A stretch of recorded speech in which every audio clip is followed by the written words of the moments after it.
So this week, I got to sit down with Allie Martin, who I have known since 2015, and we went to Eberhard together and graduated together in 2018.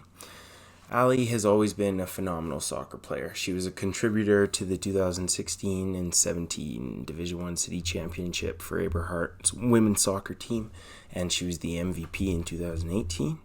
And to go along with that, she's one of the most caring people I know. Allie's the type of person who's going to feel other people's pain, even if it means that she's completely ignoring all the other problems in her life. And no disrespect to Allie, we love her for it, but you gotta love yourself too, Allie.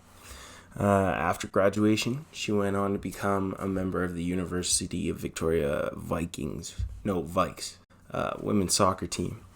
And then she blew up her knee, and she hasn't played since, but she's still thriving. Because the whole time I've known her, Allie has been basically a genius. And she works so hard in school, it blows my mind. Like, studies and studies and studies and studies. It's like, Allie, what are you doing? I'm studying. Oh, right, okay. She's currently taking a Bachelor of Science in Biochemistry and in Microbiology, so I don't really have to say anything more. Thank you, Allie, from Cale, Evan, and myself, for sitting down and taking the time to share your knowledge and your experience with us and the world. And to the rest of you listening, I hope you enjoy the longest episode of What Makes You Happy Yet. Okay, Alison, are you ready for the craziest thing that's ever happened to you in your entire life? Yes, I am 100% ready. Okay. So, hello. I am sitting here, and Alison is sitting there, wherever there is. Allie, where are you right now? I am currently in Victoria, British Columbia. Yuck, but that's okay. She sent me a beautiful picture of the sky just outside her window, and I'm just really jealous. So that's all that was The about. sunset is very nice tonight. Yes. It is very nice. Okay. So I'm sitting here with Allie. Allie has been my friend. Did we meet in grade 10, Alison? Did we have a class together in grade 10? I think so. I believe so. It was either grade 10 or grade 11. I feel like we were in the same gym class, if I'm not mistaken. I think so. Yeah. And then in grade 12, we had a spare together, I think. Or maybe I was skipping class. No, I was never skipping class. Never mind. No, your social class would come work in the library, and I had a spare. Right. And I think we would just hang out. Yeah. Because I never skipped class. Anyways. Right. So Allie and I have been friends since grade 10. And it's really good to see you, Allie, even though you're not actually here. You too. Allie is here to talk about herself, and honestly, she told me she's a little uncomfortable, and I don't think she should be uncomfortable because she is a wonderful human being, and everybody is very excited to hear from her. Oh my goodness, you're too kind to me. Okay, so Alison, listen, please tell me, and everybody who is listening, your name and a little bit about you. All right, yeah, well, my name is Allie Martin. I was born in Red Deer, and I grew up in Alberta, and then I moved here to Victoria for university in, I think it was 2018, and I've been here ever since. Used to play a lot of soccer. That used to be my whole life. Then I tore my ACL, and we have not come back. But I'm happy. I'm living life in Victoria. It's great. Yeah. Okay, so tell me the first thing that you noticed moving from Calgary to Victoria, because we went to a pretty big high school, and I don't know what UVic is like, but how was that transition for you? Yeah, UVic's it's a good size. I wouldn't say it's big, but I wouldn't say it's small. Yeah, it's a nice in between. Victoria is definitely a small city compared to Calgary, so it was a little weird kind of moving out, and like you can get across the city in 20 minutes, whereas Calgary it's like almost an hour, and then traffic. So yeah, everything's like really close. There's only like one Walmart though, so that's really weird and terrible. It's kind of tough, hey?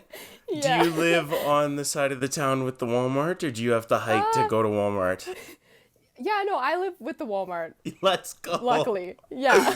That's what we like to hear. Yeah, so I don't know. It's nice. It's like an old retirement town is what I Okay. would put it as. But Okay. like also with hippies. It's really odd, but I love it. That's what I like to hear. So what is it that you have found in Victoria that has made you gravitate towards staying there? Because correct me if I'm wrong, you haven't moved back to Calgary even for a summer to work since you moved away. No, I did come back the summer after my first year. That's because I tore my ACL in Calgary. So I was home that summer. And then after my surgery at the end of July, I moved back in like mid-August. But yeah, that was just because we didn't have a place to live. I was coming out of res and our lease started. So yeah. So what's keeping me in Victoria is basically what you asked me, right? Yeah, like activities, is it the nature, is it the people, like what is it about the city? The island is beautiful. Oh my goodness.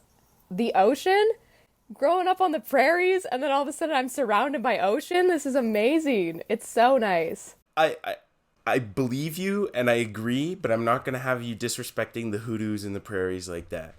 We were blessed to grow up in Alberta, but it's fine. We were. I agree. But honestly, I think it's just because it's new. So it's exciting. And, you know me, I'm not very good at swimming. So it scares me a little bit. And that, I don't know, it's intriguing. Have you spent like a majority of your time, free time at the beaches, facing your fears, Allie? Oh my goodness, yes.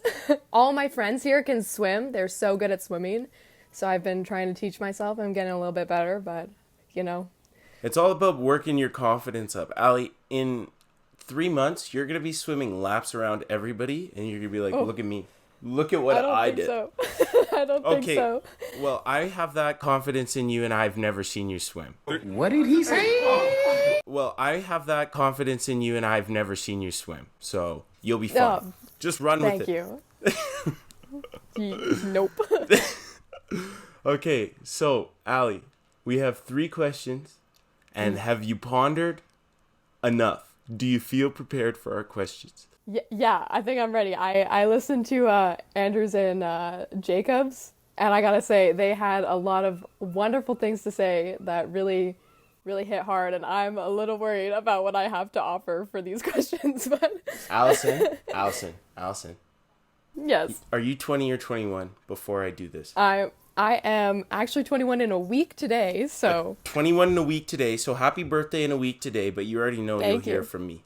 Okay. Of course. Anyways, Alison, you have 20 years of life experience that I have not lived, that anybody else on this world has not lived. You have so much to teach us. All right, let's do it then. Okay, perfect. When it comes to your physical health, your emotional health, your mental health, and if you're practicing spiritually, your spiritual health, what makes you happy? Yeah, this was a really difficult question for me. And I know when you texted me, like asking me to be on the podcast, I wasn't fully aware what was going on at first.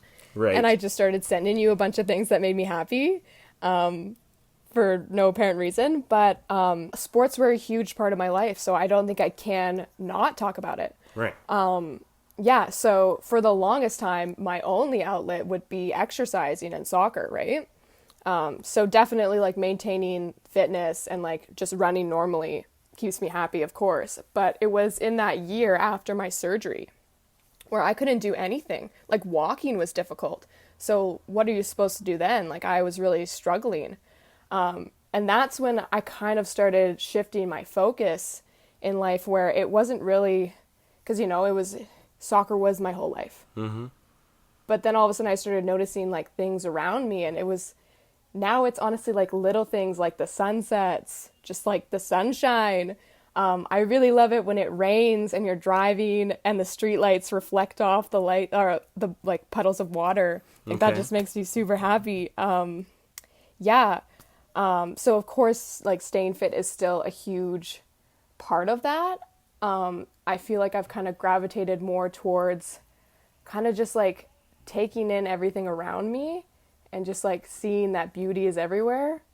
And that kind of keeps me happy. Like I always say, I am so blessed that I have eyes. Facts. Just to see everything around. Like it's so crazy. Yeah. Okay, so Allie, soccer was a huge part of your life. Was it the game that you loved? Was it the competing that you loved? Like, do you still find ways to compete? Is the base of the question, because that transition to seeing the beauty in life, I want to know if that has been from like you just becoming a more calm person, because I remember about soccer. I don't know. I wouldn't get in your way when I was on the other team. You know what I'm saying, Alison? It doesn't matter if you're little. You're very scary sometimes. So. I'm not scary. No, Alison. Listen. If we were walking downtown and it was dark and we were both wearing hoods on the same side of the street, I'd walk to the other side of the street. Oh, you're lying. No, I'm not. I would never do that. What was the question?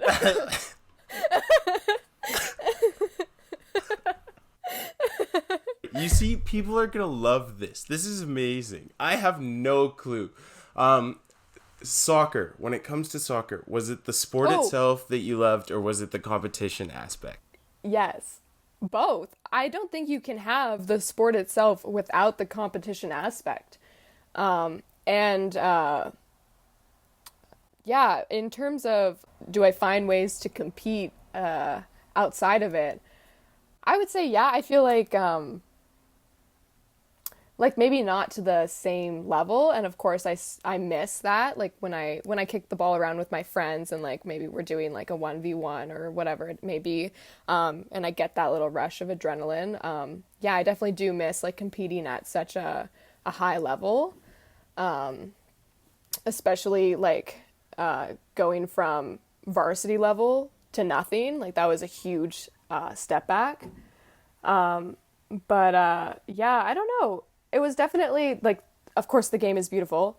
And I love, when you're on the field and you kind of shift into that like autopilot type mindset, and like everything just rolls off. Like you're touching the ball, you're hitting it off your teammates, you strike the ball perfectly. It's definitely like addicting, I gotta say. Yeah, so I think it's a mix of both. Yeah, that sounds awesome. So I'm glad you're still competing. I was gonna say, Ali, even if it's just Mario Kart with your roommates, bro, as long as you're finding a way to beat people after being such, like, let me gas you for a second.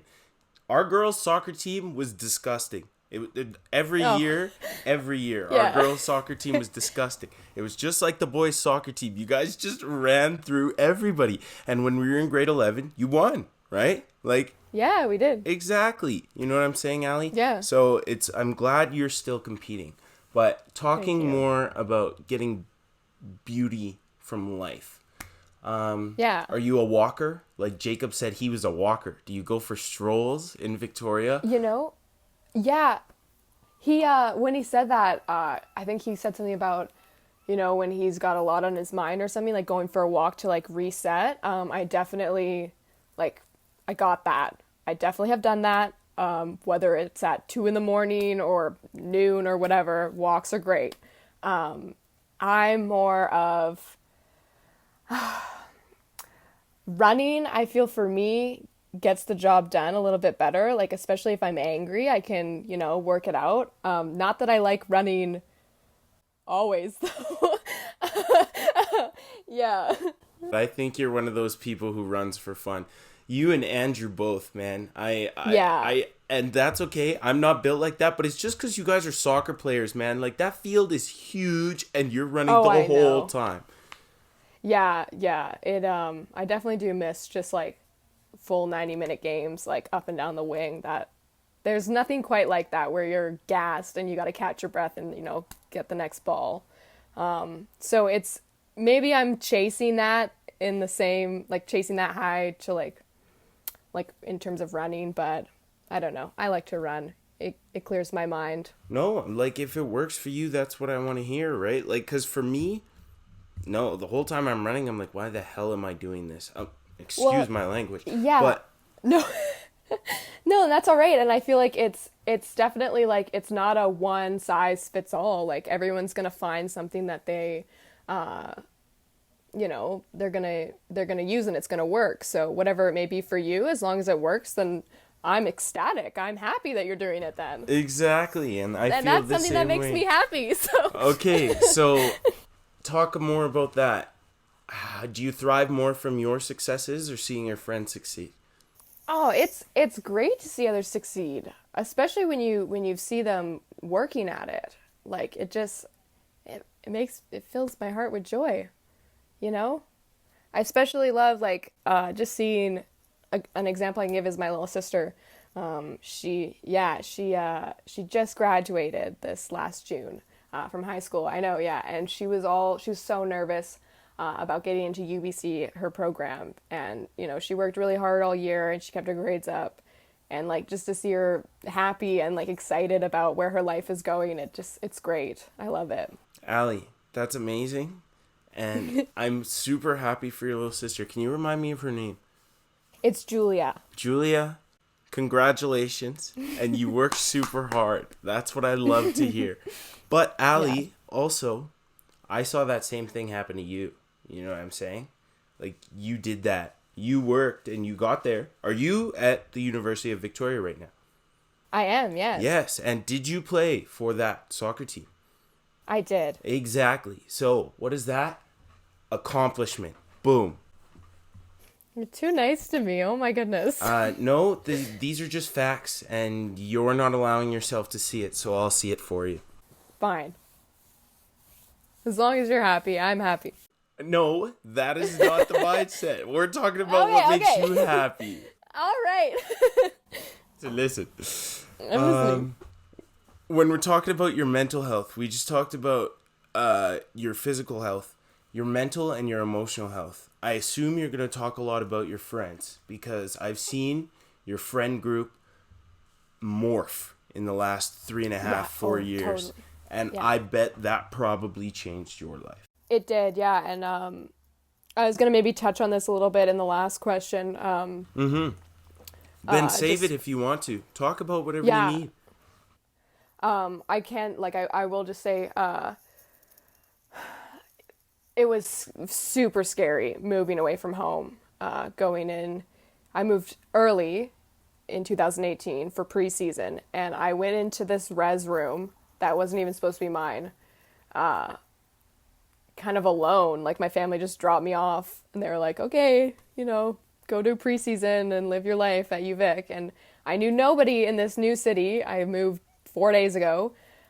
So I feel I definitely gravitated more towards the team. Of course, I spent the whole month with them and they're all lovely girls. I love them so much. And they really did help me find my footing in Victoria. I'm sad I don't really get to see them a lot, but from there, I feel like I haven't had a core group. I've kind of always been somebody who can bounce around. And then, do you remember Emma Skog? Yes, of course.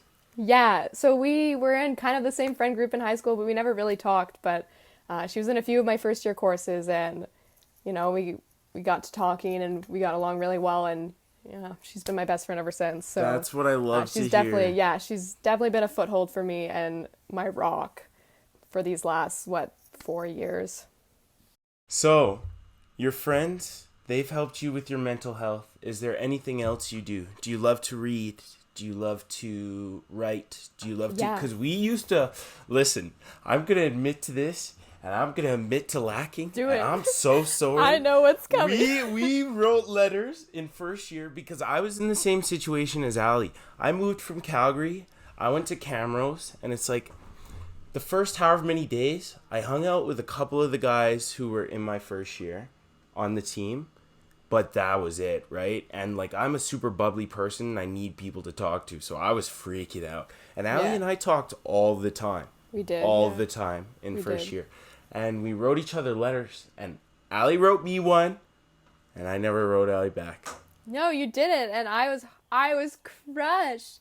Especially because I told him, I was like, I'm going to write you a letter. I was sad because I was writing letters to somebody else and they would never write one back. And you're like, write one to me and I'll write back. And I did it. And you did not write me back. Oh my God. Broke my heart. Allie, I honestly, I didn't even think about how bad that was, and the fact that I have not even acknowledged it, I'm so sorry. I did not mean for it to be that harsh, because I know we were going through it, man. But I got into the swing of things, and I know you did too, so it was okay. Did you guys go to Los Angeles?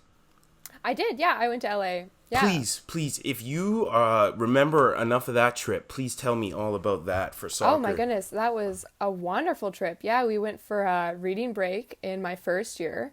I forget how long. I think it was 2 weeks, around maybe 10 days. And basically we just like trained. We played. I think it's USC. Yeah, we also played UCLA, which was crazy. We played against Jessie Fleming, which was just mind-blowing. She is fantastic. We only lost 2-0, so yeah. Let's go. Yeah. No, yeah, it was so nice to actually like spend the full 10 days with my team. And we were just like training together, eating together. We poked around at some parties on the campus, which was just really fun. Yeah, let's go. Yeah, no, it was a really great trip, and I'm really glad I went on it. That's awesome. Yeah. Honestly, I could not even imagine going to a Div 1 school, competing against a Div 1 athlete that I knew by name, and like not just crying on the way home because we got pummeled. So I'm good for you. Good for you. Thank you. Yeah, no, it was ridiculous, and yeah, I definitely, especially with the new, with the Olympic team winning gold, I'm feeling a little good about our team there. Allie, that is something that you could ride for the rest of your life, and I would be in your corner cheering for you the whole time. Thank you. Okay. Are you ready for question 2, Alison? I am, yes. What gets you through your worst days? All right. I cannot wait to talk about this, because this is something that I feel like I've maybe not completely figured out, but I am happy with the progress that I made, because you know me, I am just full of anxiety. So first I kind of want to touch on, I recently discovered this in first year. Writing poetry, not even just poetry, just writing things down. Just because, like for me at least, because I'm a very anxious person. And I'm going to give you a metaphor that this is how I kind of work through it. So I think of it like anything in my head, any thoughts or problems that I'm having, I think of them as marbles. So when I'm having this, anxiety attack, mental kind of breakdown, I guess you could put it, I think of it as like the marbles are rolling around and, it's causing chaos in there. So what I would do is like write how I feel down, whether that's in poetry or just, brain dumping it. Like, it doesn't even have to make sense, but it's a way to like, systematically sort them. So you can really like look at it for like, you can look at the problem for what it is and then decide what to do from there. Maybe it's not as big of a problem as you think. Like maybe there is a solution that's just kind of, hiding behind a corner there. And just like kind of writing it down gives you that outside look, and you're able to look at it with a new perspective. I'm going to touch on this, I think. I went to therapy about 6 months ago, and that was something that we really worked on. Like, my therapist and I were just talking about, when these marbles are rolling around, maybe, and like, because it would get too much for me to even write it down. Like, I just couldn't handle everything going through my head. And she's like, maybe it's okay to just like sit there and like, just sit with your emotions and think about them. You don't have to do anything about them right now. Just look at them. So that's definitely something that has helped me. And I don't know, I just super enjoy writing poetry just to express yourself. Of course.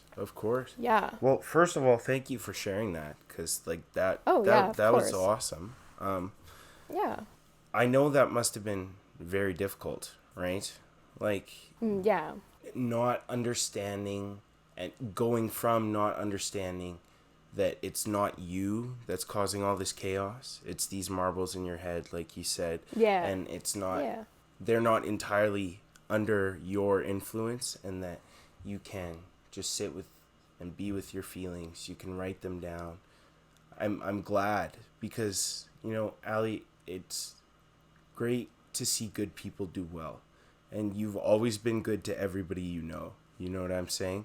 So when you run through these things and I see that you're smiling all the time, you know, and it's just good. It's good. Do you think that the writing process or the speaking process with your therapist was more healing for you, or was it a different type of healing? Yeah, I think that is an excellent question. I'm very logic based as a person.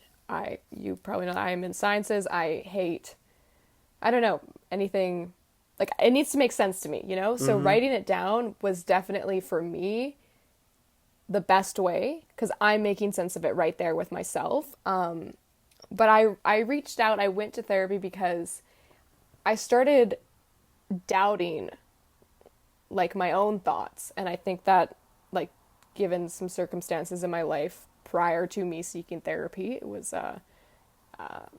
kind of the reason. So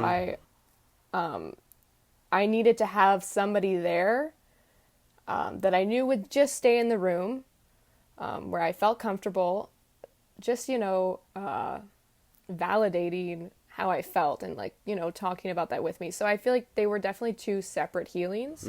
That's not to say that when I was in therapy, I completely stopped writing. Like, that was still and it still is a huge part of what I do. But yeah, I would definitely say they're separate things. That's what I like to hear. In my opinion. Yeah. It's so good that was the biggest thing for you, was feeling comfortable, right? Because that was the biggest thing for me as well. I did not do therapy over the phone because it's like, I don't want to talk to Deborah in Toronto. Like, I can't cry in front of Deborah in Toronto. No. I would like to go see Lucille in Camrose in her basement. You know what I'm saying? So, no, I 100% agree. And would you advise, like, it doesn't matter if you're going through it, would you just advise people to go to therapy? You know? Oh, of course. In a perfect world, everybody would have a therapist, but it is a lot of money, and I did have to stop. Of course. Because of how much money it was. But no, definitely, like, if you feel like you need help, like, reach out 100%, because people are there for you. It doesn't even have to be a therapist. No. Yeah. I would definitely say everybody, in a perfect world, everybody would have a therapist. Honestly, I remember one time you told me you were going to find the cure for cancer. I think we should just... I'm still on that. Well, yeah, okay. After you give found me a few more years. After you found the cure for cancer, because I believed it was going to happen, and I still do. After that happens, we'll also train enough therapists that everybody can have a therapist. Oh, sure. I'm down. We'll just save the world, Allie. It's fine. Yeah, of course. Easy peasy. Let's go. Okay. Are you ready for the last question, ma'am? No, I'm not actually. I'm sorry, because I actually wanted to talk about this one other thing. Okay. And it's something that you taught me. Keaton, you taught me this. I don't want to hear this then, because I don't know anything. No. Do you remember when I called you? I was in my car, and I could barely speak. I was knee deep in a panic attack. What did you tell me? Do you remember what you told me? No, I'm not gonna lie, and don't take offense to this. No, it's okay. But I have the memory of a freaking goldfish. No, because it's not gonna be. It's not like you like, I don't know, recited a monologue and it changed my life. You said one simple word. Maybe it was two, but you just said breathe. You said, Alison, you need to breathe. And I said, okay, Keaton. And I started breathing. And ever since then, you're right. Anytime you are, you know, with any emotion, like overcome by an emotion, just breathe. And you'll get there. 100%. Yeah. You're speaking nothing but facts right now, Allie. Let's go. That's what I like to hear. Well, you taught me this, so credits to you. All I'm saying is that I can't speak like before I take an action, I'm thinking every time, because that's just not true. I move and act with my emotions, and I need to work at this every single day.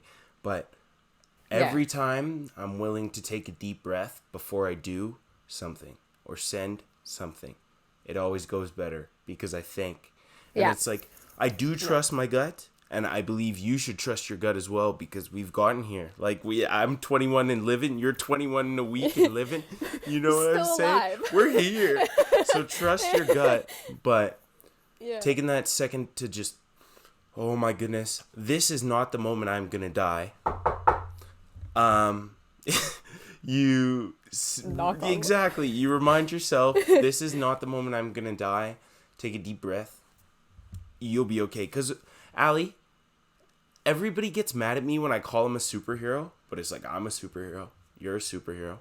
Andrew and Jacob, they're both superheroes. Because life isn't freaking fair, right? The world, No, the it world isn't. we live on. Things are gonna go wrong, no matter what. Things are gonna go wrong. So it's like the fact that you're here, you're thriving, and you're smiling. Come on, superhero, Superheroes. superhero. That's all I have to say. I love it. Question number 3: what do you think about life in general? Are you thankful for anything in particular? Are you terrified for anything coming in the future? And let me reword the last part. Are you thankful that anything that's happened, let's say in the last 6 months in particular? Yeah. Let's tackle this one. I'm gonna start with what is scaring me. There's tons that is scaring me, and that's okay. Going in my last year of my undergrad. Let's go. Yikes. What am I gonna do after? Nobody knows. I'm gonna brag a little bit here. I got an honors project, so I'm doing an honors degree, and I'm pumped, but I'm terrified. Well, Allie, listen. If I know the obsessive human being that you are, you're gonna be fine. Because I've seen you grind through Bio 30. I've seen you grind through first and second and third year, and you're here and you're thriving. And when you put your head down, nobody can stop you. And I'm smiling. Exactly. So guess I'm a superhero. Honors, congratulations. Continue. Thank you. Thank you so much. I don't know. What else am I thankful? Let's talk about what I'm thankful for. Because there's a ton. I want to start with my family. Oh my goodness. These beautiful humans have been there for me since I was born. Day one. I love my sisters. Yeah, like my older sister has been a huge role model, a huge influencer in my life. I look up to her so much. Shout out to Emma Martin. You're doing great things. We love you. She's just, to see how she had a plan going into her undergrad, and, things didn't entirely work out, and she's still, living and doing what makes her happy and is finding a way that works. It's awesome because, shit happens. It's not always going to be, am I allowed to swear? Honestly, Jacob and I swore so much I had to make that an explicit episode, but it's not that big of a deal. It's not that big of a deal. Okay, sorry. Well, stuff happens. And, she's still standing, and that makes me excited. It makes me happy. My little sister, we already talked about her a little bit. She's just lovely. My parents, oh my goodness, I cannot thank them enough, just for supporting me. Financially, emotionally. Food on the table. Physically. Clothes on the body. Yeah, they took care of me after my surgery. Like, I literally couldn't walk. They would carry me around. I made some really great friends here. In this last kind of 6 months. So I started a new job, which I didn't think was going to be a great job. I thought it was going to be this lame thing where I worked with like 40-year-olds. But I've met all these people who are in kind of my degree. We're all co-op students, and I've been spending my whole summer with them, and they've honestly helped me so much just kind of find who I am, especially after kind of going through like a bit of a rough patch in January. I kind of fell off the wagon a little bit, kind of lost who I was, and, just living life with them and falling in love with life again, or as Keith likes to put it, falling in love with Alison. Yeah, let's go. Allie, if you're not in love with Allie, then you can't do anything else. No, it's been really good, and I'm super thankful I met them. I don't know what I would have done without them. Oh, what else did I write? Let's check my notes. No, that's okay. Please take your time. Oh, yeah. I don't know, Keaton. I love everything right now. Yeah? I have never felt this happy. Let's go. Like, I look back at the last 3 years of my life and I'm like, I thought I was happy, but this is like so much more. And it's not even just like things are like good things are coming. Like I'm dealing with barriers and obstacles and like things don't always go my way, but I'm content with who I am, which I think is a huge like contributor. Just being comfortable in your own skin and kind of taking a step back and realizing that I am enough just the way that I am has been just major. I got nothing to complain about. I'm living life. That's what I like to hear. No, the best answer you could have given me is I'm rolling right now. Because Allie, I've seen you start rolling and I don't want you to ever stop, man. Go do you, go grow, go become the most beautiful version of yourself that you can. Aww. I'll just stay here, do my own thing, become the most beautiful version of myself that I can. And we'll figure it out. Hello, Kat. Is there anything else you want to say, Allie? Yeah, I want to thank you so much for doing this with me. This has been so much fun. I told you didn't have any reason to be scared, man. It's not like you're talking to a random person. No, I know, and I'm super comfy with you, so I just kind of forget that I'm recording and everything is good. Exactly. No, but I want to say your podcast is dope. Okay. Tell Evan and Cale that I love it. That's what I like to hear. Please pass that on.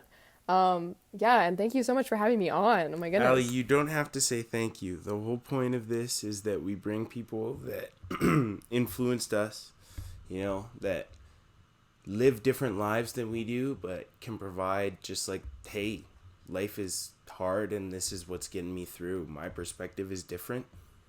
Take it and run with it or don't. That's up to you, right? So you don't thank me, I thank you. Thank you so much. No, I'm thanking you. You guys are doing great work. And keep it up. Oh my goodness. I'll keep doing this for sure. Yeah? But we'll see. I don't know. Cale and Evan and I have to have a conversation about season 2 of The Fork in the Road. When it's going to happen. Because it's definitely going to happen. It's just when. If there is anything I can do to help, please let me know, because I want season 2 to happen as soon as possible. Don't worry. We're doing what we can. And the best part is that I can have conversations with people. You know what I'm saying? Like, obviously, Allie, we would have found a way to have a talk. But it's like, I texted you, and it's like, hey, this is a big business thing. Let's have a conversation, And then we just get to sit down and chop it up for an hour. Hi, Pepper. Oh my goodness. That's just the way she goes. I'm very happy to see you. Oh, me too. Oh my goodness. I'm glad you're happy.